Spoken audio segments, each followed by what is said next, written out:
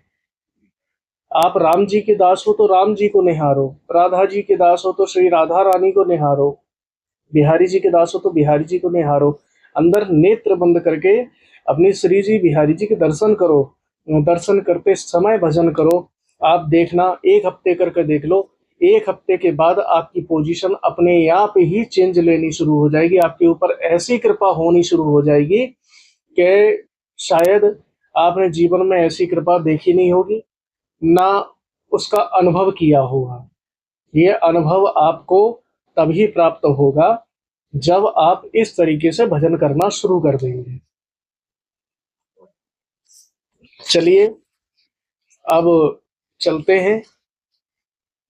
अब नाम जाप के विषय में अगली जो वीडियो आएगी, उस वीडियो में हम बताएंगे कि आसन क्यों एक ही रखना चाहिए या माला क्यों एक ही रखनी चाहिए। चलिए अगली वीडियो में बताएंगे। जय जय श्री राधे, जय बिहारी जी की।